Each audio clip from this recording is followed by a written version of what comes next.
chestnuts any way other than roasted? Discuss it all later, right? That's for later on. There's some hashtags on the way after 7 o'clock and some uploads after 8. There's some Sam Fenton.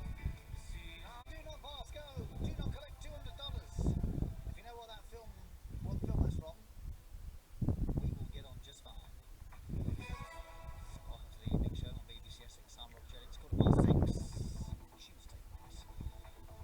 A couple of things on the roads to make mention of. A few issues tonight. A127, I shall start there. There's an accident which has partially blocked it heading east from Thundersley to Rayleigh. Long queues on the approach there. Thanks to Steve Buzzard mentioning it's very slow in the area. Delays going back to Devon at the moment. So eastbound A127 from Thundersley to Rayleigh partially blocked at the moment because of an accident there with long queues on the approach.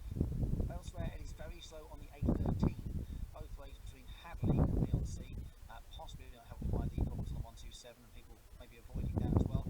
Thank you to Marie Helen for giving us a shout on that one. Called up and let us know about the delays there as well. You're very welcome to do so. Very slow on the A120 going east from Great Knockley to Braintree, but that looks about as normal as it can be for 6:15. I know it's just a bad stretch of road. Otherwise, it looks pretty quiet on the rest of the roads and public transport reporting no issues. But if you can update me on the A13 or the A127, as Steve and Marie Helene have done, 0800 treble 1 40 41 is our free phone number. Leave the message to producer Adam, not a problem. 0800 treble 1 40 41. Please and thank you.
get to do that in the position that I'm in.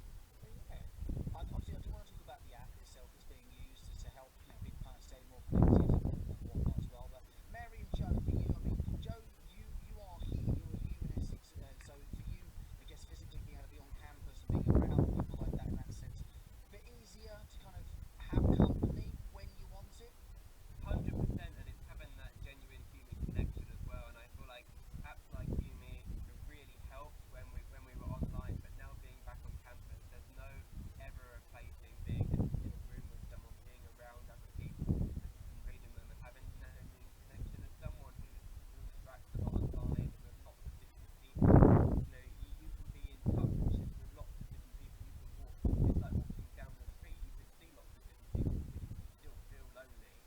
And being back in rooms with people, we've had some awesome mixer events hosted by the SU, which has been so lovely, where people can come and mix different topics or different groups of people, or just open mixers where people can come and talk and meet new people.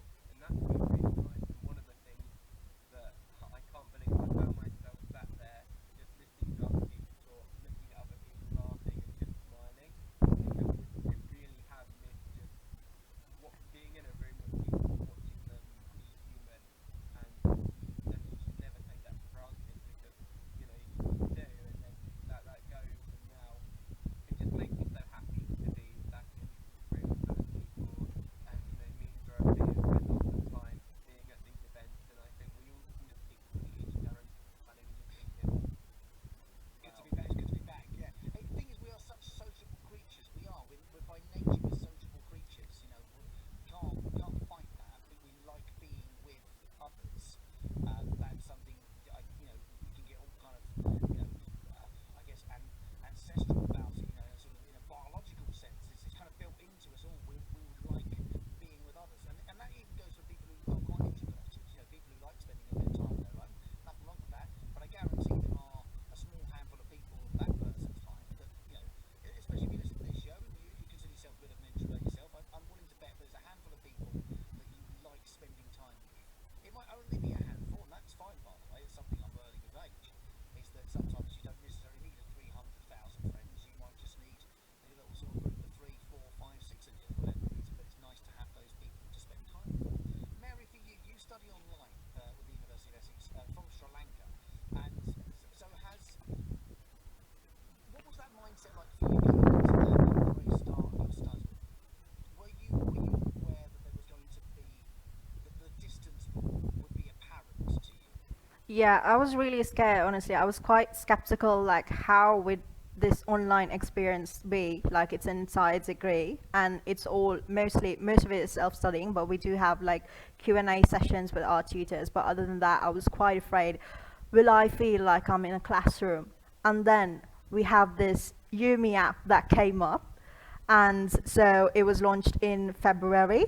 That's when the Essex SU launched it, and we could simply sign up with our university email address, and then it's like the entire college is just at your fingertips. So it's been absolutely great. At first, I've been making WhatsApp groups myself to keep everybody else in contact and just connect everybody in our, the different batches that just are.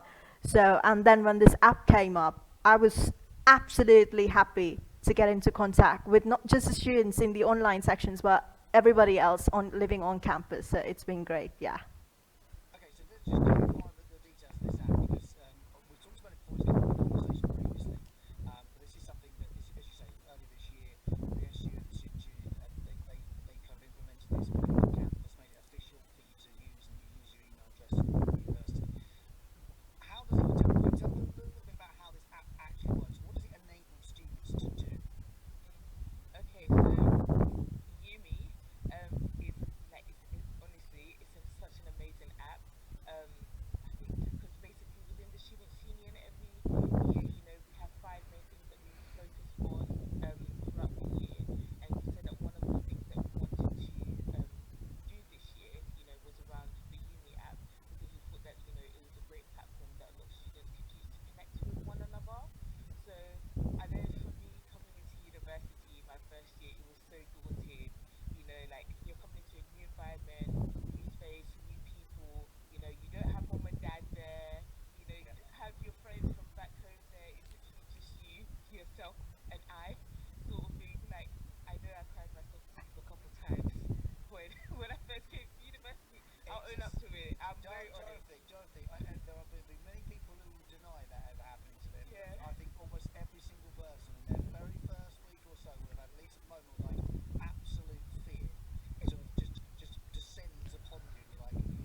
can be very overwhelming, and certainly, you know, it doesn't matter. Being 18, being 19, being a mature student in your 20s, going to university. If it is the first time you're leaving home and kind of doing things on your own, it is a daunting experience. And then to add on top of that, the fear that actually you don't really know anybody else, especially if you travel far for study. I mean, I know Joe, to your point, from being clear and such, that you are quite local, and that's not a bad thing. That's you go where you feel like you're going to benefit from the education, which you do. But people travel all over the country. We've got lots of Essex, students who are studying at other universities across the country, and lots of people from across the country studying in Essex. Lots of people from across the world who study in Essex, and it still blows my mind how popular our fine university is to the rest of the world. Honestly, it's madness. I'll tell you what, I'll let you on something. I don't know if you remember hearing this at the start of the year. We have a better marine biology unit at Colchester than they do on the Golden Coast of Australia. Go figure that one out. Honestly, it blows my mind. It really does. But one of the things I wanted to kind of ask you all a little bit here was about the app. Is it exclusive to students? Is this something that you can only get access to if you are a student of the Essex University, and if you're given access with your email address? Is that how it works? Sorry. So the amazing thing about uni is that it is open to everyone. Like obviously it's something that you can here at the university. It is something that we personalize for university members here. So one reason feature is that it doesn't just connect you with people who have similar interests as you here on the Manchester campus, but it also connects you with people who are on both the south and the Loughton campus as well. So you have like a larger reach. You don't just have to connect with people here, but you can also connect with people from the other campuses as well. Bond with them, find out their experiences as well. And that's a really cool feature. But it is open to other people as well. But obviously, it's not exclusive to students. So it's very much kind of a locked community for students of Essex and sort of satellite colleges and sites as well.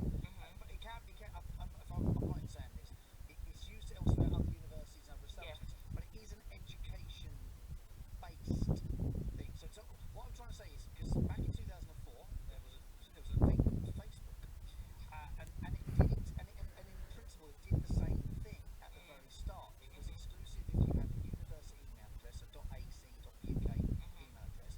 It was only once the university agreed to kind of sign up to it that you could get access to it, and it meant you could communicate internally within your campus, within your union, and then with other university students around the US and then the world. And obviously then that grew out into the beast that it is today.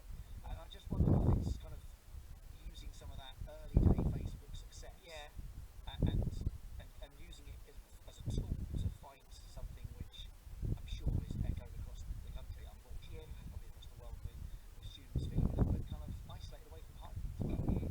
Yeah. It basically is like that.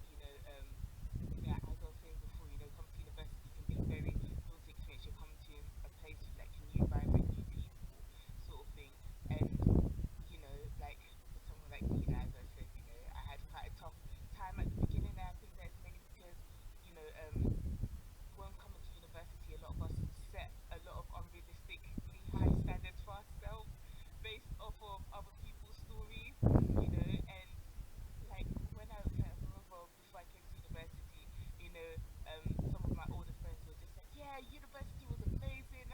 I came to uni and I instantly made, hundreds of friends, and it's like, yeah, you have that 1% who are like here and there, but realistically, that isn't the case for a lot of people. But that is the narrative that goes around, and then people end up setting unrealistically high standards for them for their university experience, thinking that I have to have the perfect university experience. And when they get here, and that isn't necessarily the case.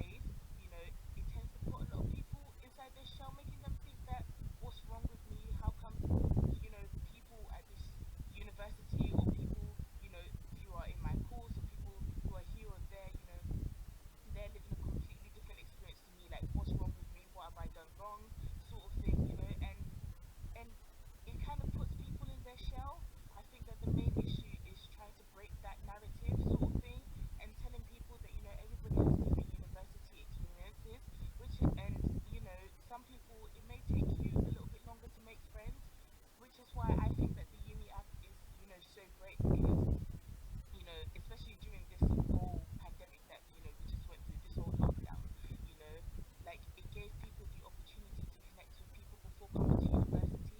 So, so when they eventually did come to university, is that you already made that connection, whether it's like three, four, five, six, seven, eight, nine, 10 different people that you're now able to meet physically on campus, sort of thing, and that makes such a huge difference, and that's something that I really, really do love about the app because it gives people the opportunity to, connect with with like-minded people, and also people who are also from different backgrounds, different cultures as well. I feel like it's so important to educate yourself, on different things, not just the things that you're always used to, everyday life sort of thing. And And so yeah, there's no better time, it's something from my own personal experience, there's no better time than university to really kind of expose yourself in a way to so many different things, experiences, societies, people as well. And actually, you touched on the fact that people could use it beforehand in lockdown, so they didn't come completely yeah. sort of fresh face as well. And Joe, you certainly used it in lockdown as well. So we'll talk more about that after this from Tom Brennan. Practically 20 to 7 on a Tuesday night. That is Tom Grennan with a little bit of love and some script for you on the way shortly.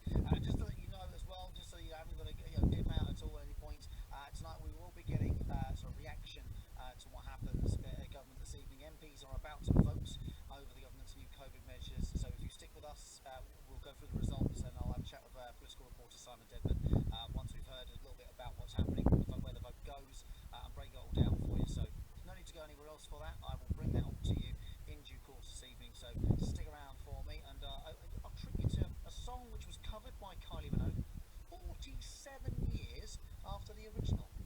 It's an absolute belter.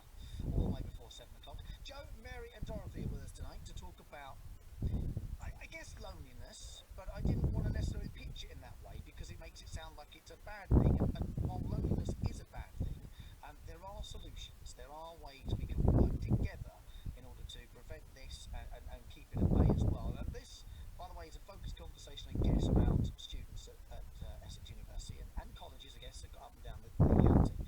But wider than that, the loneliness thing is absolutely, something that anyone can feel.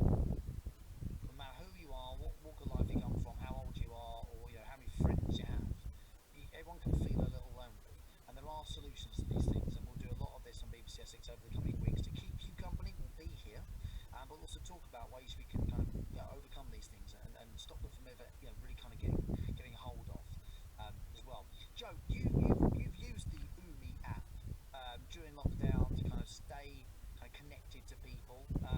Prior to going back to campus, as you said, it's a lovely thing to be around people, be in their presence and such. What was it? What was the kind of best thing when you kind of logged onto it for the first time and kind of started experiencing it? What did you just discover? I feel like it still makes you a bit nervous to go and send messages to people, but when you do, you see a list of different users, you see what course they're doing, you see what their interests are, and I found that really helpful because if you just message random people, you say, hey, who is this person? What do I say? It's a bit like a dating app when you're not quite sure what to do with that, but it tells you their interests, their course. People have got photos, they've got bios. So you can go in and you can, if you were doing the same course as them, it's great because you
Yeah. I know you like music as well, and you do a lot of stuff online.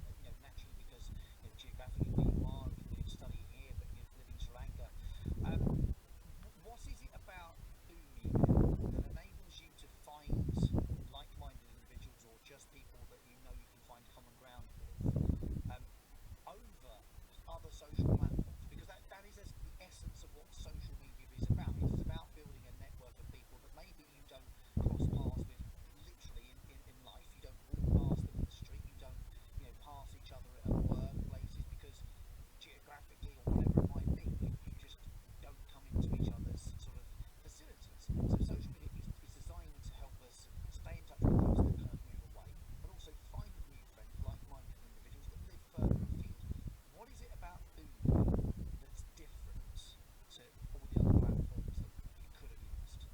Yeah, Yumi. So the first thing that I loved about Yumi is that there are a huge list of interests that you can choose and clubs and societies that's available within the university that you can select, and that filters you accordingly. And then you get to find people based on your interests and people who are based on your course.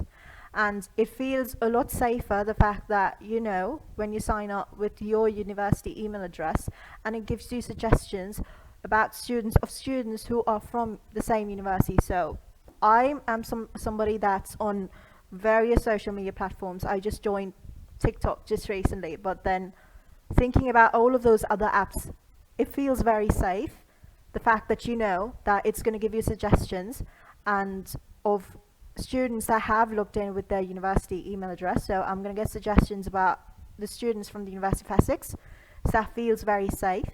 Like it's not just some random user, It is that sort of the guest lists Exactly. functionality to it. Full well the person's on that account is that person because they would have had to have signed up with a genuine university email address, which was Exactly. already allocated by being a student at the Yes. university in its first place. So there's already that element of okay, well, I can see Joe Holmes is on here, so I'm like, okay, Joe obviously is a student at the University of Essex, otherwise he wouldn't have an account on this. We've already crossed that first.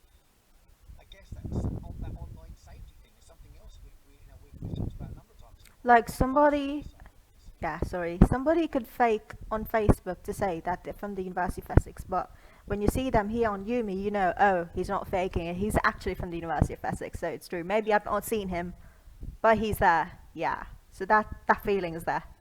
I want you to have a think about this, and I'll come straight back to you in a second once I've done the travel rules. Do you think that if other social media platforms, so those wider platforms, Facebook, Twitter, TikTok, and the list keeps going, if they all had more sort of authentication for who is actually opening that account, those platforms might also be equally as useful in allowing people to connect in a truer sense, the way that Umi has very much allowed you all to kind of communicate with fellow students as well. And Dorothy,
Oh my gosh, I recently got a death curse by one of my haters on TikTok.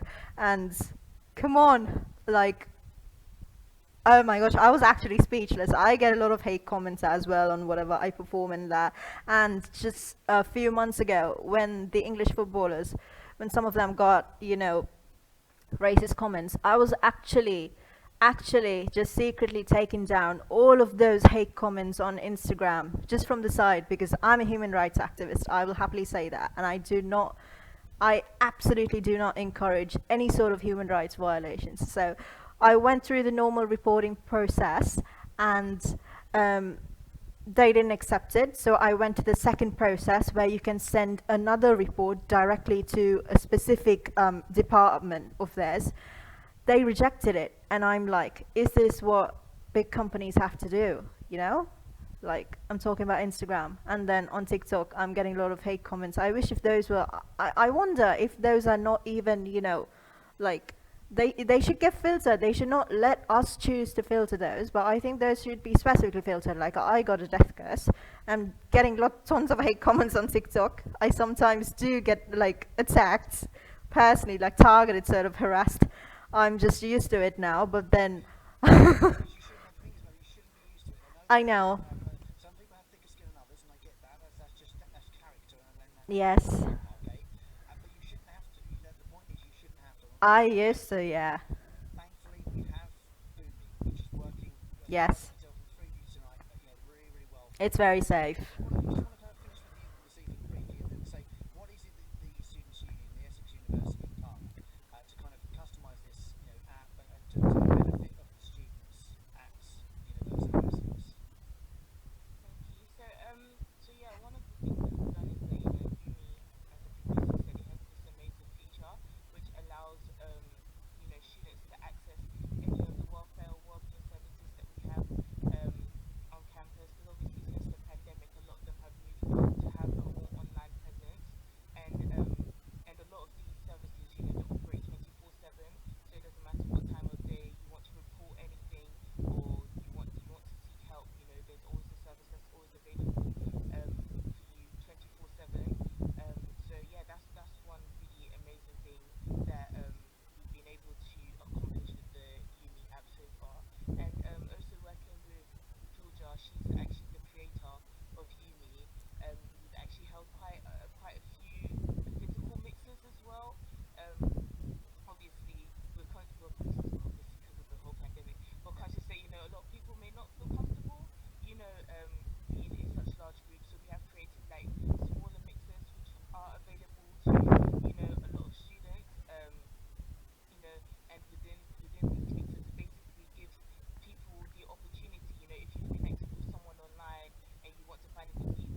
Thank you so much.